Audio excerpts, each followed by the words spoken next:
A little bit of weight last year. I don't know, some of my longtime followers may have noticed that, I started getting comments, yo, you're getting chubby, or oh, you have a little pooch, which is kind of funny. But I just figured I was gonna try one of the more extreme diets I'd heard of, which was the keto diet. And it's a very restrictive diet if you haven't heard about it. I'm gonna go over the foods in just a second here, but I figured I'd give it a try, give it a shot, and just see what happens.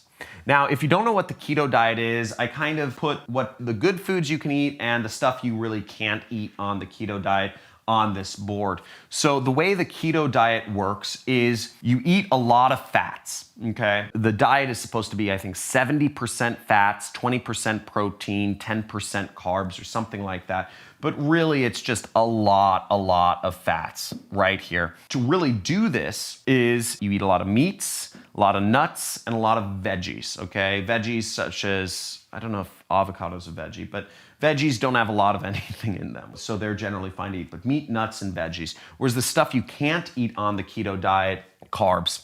Carbs is the biggest thing. You just don't eat carbs. And carbs include breads, they include tortillas, they include pastas, they include muffins, they include croissants, they include sugars and fruits. So don't eat apples, don't eat oranges, don't eat mangoes, don't eat anything with sugar in it, M&Ms, etc. Burger buns, fries. It's just super restrictive. You don't eat tortilla chips. There's just so many things you can't eat when you cut out breads and carbs, which is why keto diet has a reputation for being very restrictive. Now, I tried out this diet, and frankly, my results after 60 days, I started with a weight of 175 pounds. And just to give you a little bit of perspective, I am 5'10". Okay, so this is what I started the keto diet at, and where I ended up is I dropped 2 inches in the, no, I'm joking. Screw that out, bad joke. But I actually, after 2 months,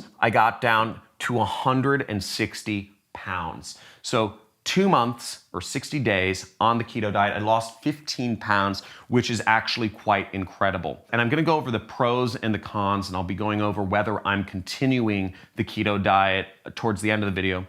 But when I started out the keto diet, what I did was I started out with just cutting out little things here and there. So I'd go get a hamburger, I'd go to Fat Burger or Five Guys, and I would cut out 1 carb. So I'd cut out fries. And that was very hard for me to cut out fries. I love fries. But I'd still eat the burger with the bun on it. And I'd do that everywhere I went. For instance, I'd go to Chipotle. I love Chipotle. Who's a fan of Chipotle? Type in Chipotle down in the comments if you love Chipotle. I'd go to Chipotle and I'd order a burrito with rice in it, right? I ate the brown rice.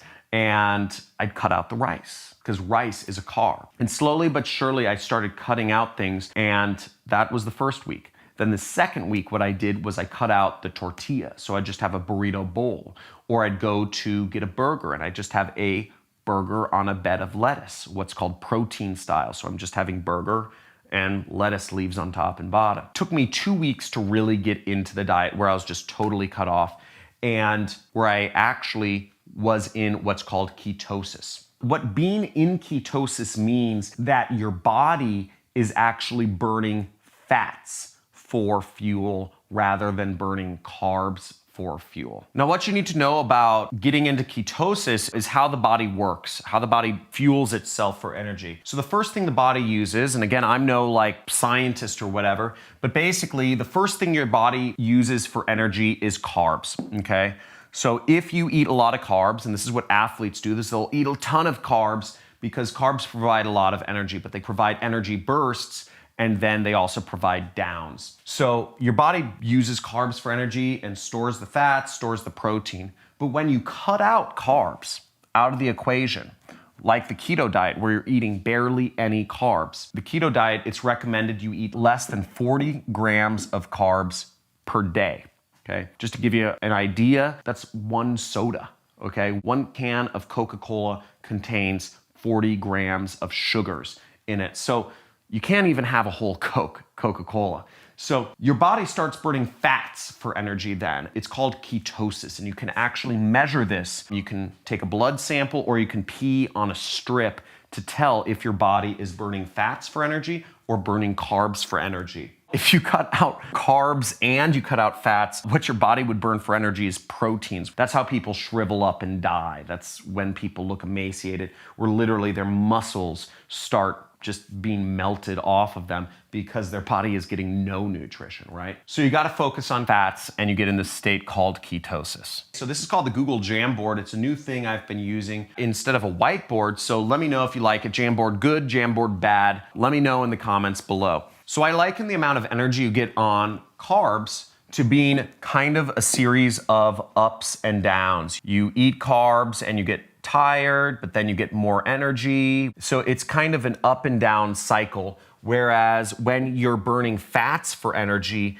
it's much more of a steady kind of burn. Fats burn slower for energy in your body.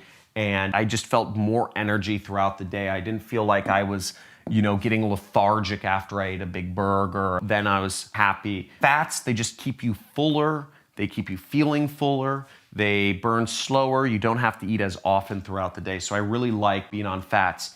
Now, the next thing is I'll go over the pros and cons. Now, for weight loss, it's great. Obviously, I was able to lose a lot of weight on the keto diet, which is fantastic, which is my goal of what I'm trying to do.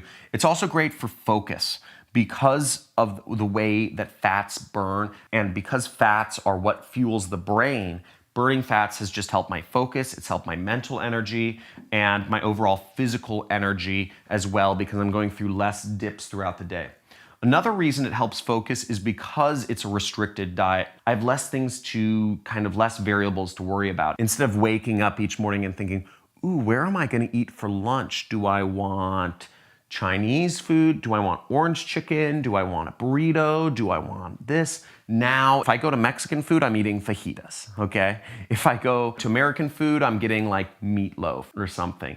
If I go to Chinese food, I'm just getting chicken. It's been good for my focus. I think about food less each day because I'm just meat, nuts, and veggies, just simple straight line. And the other thing I really like about it is that it's measurable. I can tell if I'm in ketosis or not. I can pee on a strip and see if I'm doing the diet right or if I'm doing the diet wrong. Whereas other diets, I feel a little more loosey-goosey. You don't know definitively if you're on or off the diet. Now, as for the negatives, the first 2 weeks of the keto diet kind of suck, okay?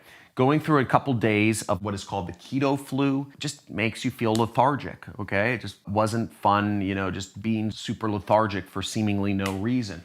Also, cutting out so many foods that are just normal things that I would eat every day was a bit difficult. It's also very boring. It's a boring diet. Just isn't a lot of stuff to eat. As I said, I go to Mexican food now. It's like fajitas. That's what I eat. I eat fajitas and I eat a lot of guacamole. And it's also just so restrictive. Not being able to eat fries just kills me. Not being able to eat pizza kills me. Not being able to eat tacos kills me. Not being able to eat chips or Cheerios at night kills me inside. It's just so sad. I actually found myself one day, I bought a piece of pizza for my daughter. I was at the supermarket at Whole Foods and I was like, I'm just gonna have one bite of her pizza. That's it. That won't put me over my 40 gram a day, limit of carbs. And I just wolfed the entire thing down in a matter of seconds. It's hard to stay on. And the other thing about the keto diet is it's expensive. I found that in order to just try to eat keto, I buy a lot of nuts. So check this out. So I eat a lot of macadamia nuts. So I shop at Erewhon now, right? I don't know if anybody else shops at Erewhon, but I shop at Erewhon. Macadamia nuts are pretty expensive, but they're super high in fat. They're a great keto food. And I just been eating a lot of these. I'll eat 1 or 2 of these a day, but each of these costs like $6 each or something like that. Another thing I eat a lot of is I eat a lot of nut butter. Here's some nut butter from RX. And again, these are like $2 or $3 per pack. It's like barely any nut butter, but it's made for the keto diet. Another example of something I have a lot of is Bulletproof coffee. So Bulletproof makes themselves good for the keto diet. This has basically fat in it. It has grass, it has butter in it, and MCTs. So they make this for people, on the keto diet. But again, this is expensive. And to have a lot of these is expensive. So I've got a lot of keto-friendly stuff, but it's much more expensive shopping for it. Other examples of things I eat include, I eat sheep's milk yogurt, specifically plain sheep's milk yogurt. Doesn't have a lot of sugar and it's very high in fat. I'll eat that in the morning. I eat Ketologic. I have Ketologic shakes. I supplement my diet with BHBs, which are salts, because on the keto diet, you can get depleted of salts. You know, I take an extra salt supplement in the morning and I'll have protein shakes and I'll scoop a lot of fat in them. So another item I eat is Udo's oil. I'll make myself a protein shake, but I'll put about 60 grams of fat, so which is about 3 or 4 tablespoons of just pure omega-3s, fats in my protein shake. So I get a lot of fat and I get that nice flavor of the protein shake. Macadamia nuts, as I said, I eat fajitas, I eat burgers without the bun, I eat meatloaf, I'll eat chicken pot pie without eating the crust. I have tomato bisque soup from BJ's Brewery, but with extra cream in it. I'll have burrito bowls. Chipotle now has keto-friendly burrito bowls. So all of this stuff, that's how I've been on the keto diet. Those are my results. If you have any questions for me about how to do the keto diet or my experience, feel free to ask in the comments below. If you'd like to see more videos about what I've been doing to kind of hack my focus or hack my health, leave a comment. Just say more health stuff. I'd be happy to share the things I'm doing. So let me know if this makes you more interested in trying the keto diet. Say if you're gonna